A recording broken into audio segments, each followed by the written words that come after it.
Alabama, 1932. Let's call him Charlie, a farmer, illiterate, works from dawn to dusk. He feels something's off with him. Headaches, weakness, strange aches all over. People in town are saying, government doctors are here. They treat people for free. Charlie goes. A wide building, a line of people, white coats. The doctor studies some papers for a long time, then says, "You've got bad blood.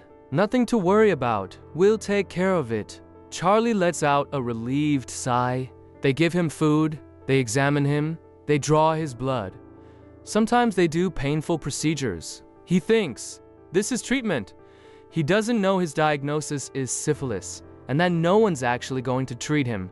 Charlie has no idea that from this moment on, his life no longer belongs to him. Alabama, 1932. Let's call him Charlie, a farmer, illiterate, works from dawn to dusk. He feels something's off with him. Headaches, weakness, strange aches all over. People in town are saying, government doctors are here. They treat people for free. Charlie goes. A white building, a line of people, white coats. The doctor studies some papers for a long time. Then says, "You've got bad blood. Nothing to worry about. We'll take care of it." Charlie lets out a relieved sigh. They give him food. They examine him. They draw his blood. Sometimes they do painful procedures. He thinks this is treatment. He doesn't know his diagnosis is syphilis and that no one's actually going to treat him. Charlie has no idea that from this moment on, his life no longer belongs to him. War is changing the world faster than science. A new word is making the rounds in hospitals: penicillin. Soldiers who were dying just yesterday are up and about in a few days. Syphilis is no longer a death sentence. Now, it's just another illness. Charlie finds out by accident. Someone mentions at the market. They say they can cure it now with shots. The words stick in his head. He goes back to the same clinic, same walls, same smell of medicine, same doctor. "Doctor, if there's a cure, you don't need it." The doctor replies too quickly. Charlie doesn't understand why. In the doctor's office sits a folder. It doesn't have a man's name in it. It has a number. The doctor makes a note. Continue observation.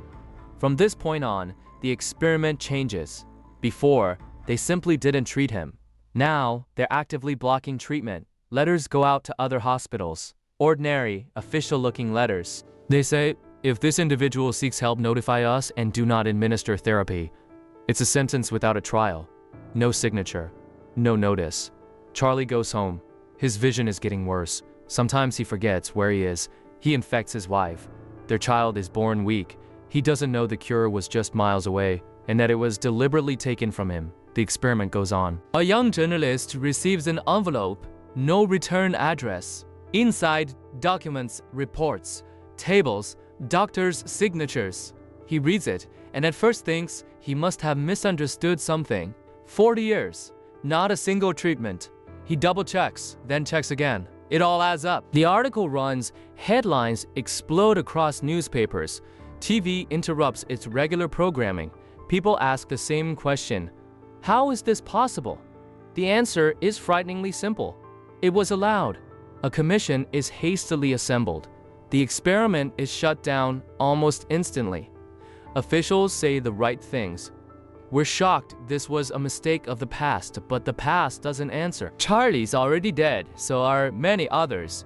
Some went blind, some lost their minds, some passed the disease on to their children. In 1997, the US president formally apologizes. He says, "What happened was wrong." But time doesn't listen to apologies. This story doesn't end with a period.